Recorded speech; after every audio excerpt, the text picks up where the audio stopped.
El Apocalipsis, quiero que lo sepan nuestros oyentes, que es un libro de laboratorio. Es propio de un gabinete de un escritor. Es decir, que no es esto de decir yo he tenido unas revelaciones y plom, plom, plom, plom, y ahí lo escribo. Eso es lo fundamental. Y segundo, el Apocalipsis es un libro de consuelo. De consuelo.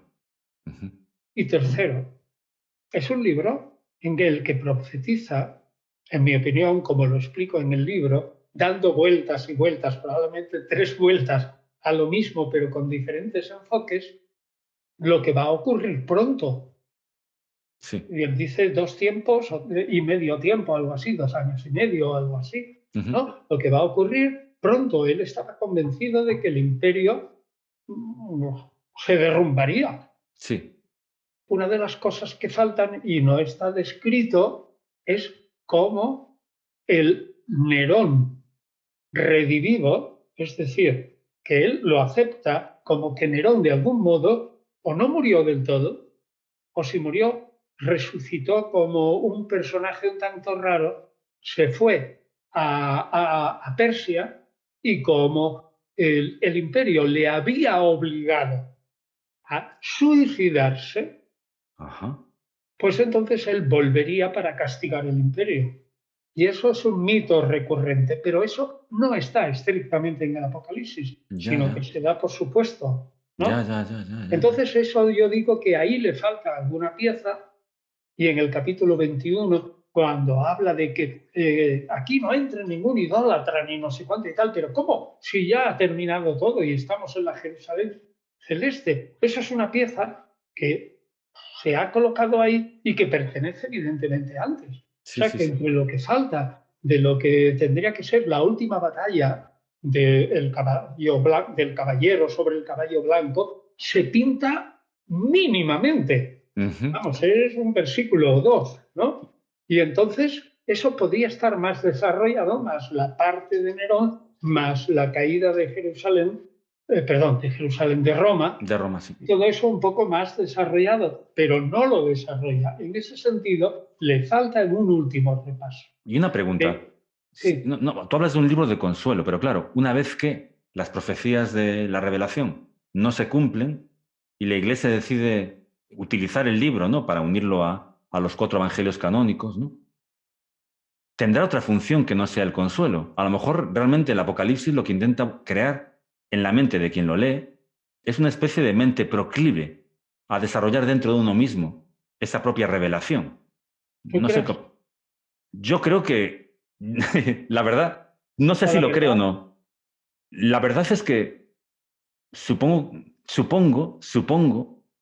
que una vez que una profecía no se cumple, lo que queda es el efecto de esa obra sobre la mente de quien la lee. Y ya, claro, hay una frase, de hecho, en el Apocalipsis, en el 19:10, que dice: el testimonio de Jesús es el espíritu de la profecía. es verdad. Y yo me pregunto si a lo mejor el Apocalipsis es básicamente un método para crear profetas.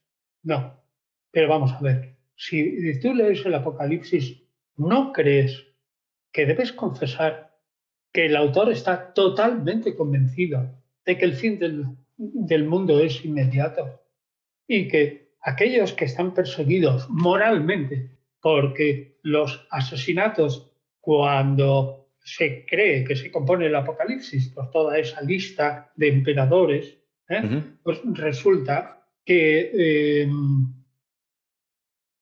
el autor está convencido de que el final es próximo. Y como escribe en la época de Domiciano y en Domiciano no tenemos constancia de grandes persecuciones, esas persecuciones pueden ser también morales, porque él Ajá. habla de persecuciones sangrientas, fíjate, en el centro del Apocalipsis, ¿no? Allá por el capítulo 11, y cuando las lágrimas de los mártires y todo eso suben al cielo, yo creo que está convencido de que el libro es consuelo porque va a ocurrir lo que él escribe. Por Ujú. eso es un libro de consuelo. Ahora, si él es ha escrito un libro como formador de profetas, tendría que estar convencido de que su libro es otra cosa que no una profecía.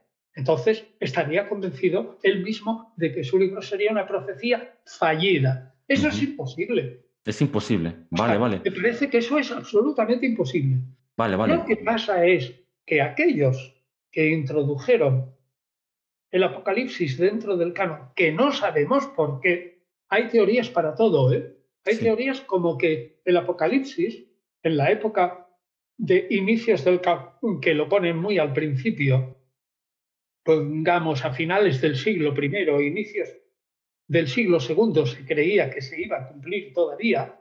Hay alguien que dice, un tal Johannes Leipold, del mundo del Nuevo Testamento en castellano, ese señor que ya murió, que es un teólogo protestante de una gran altura, él está convencido de que ese fue el libro primero canónico. El libro primero canónico. Y sin embargo, por otra parte, nosotros sabemos que ya en el siglo III empezaron las voces en contra del Apocalipsis y que el Apocalipsis no fue aceptado por las iglesias orientales hasta el siglo X plenamente. Es Caray. decir, que hubo muchas dificultades.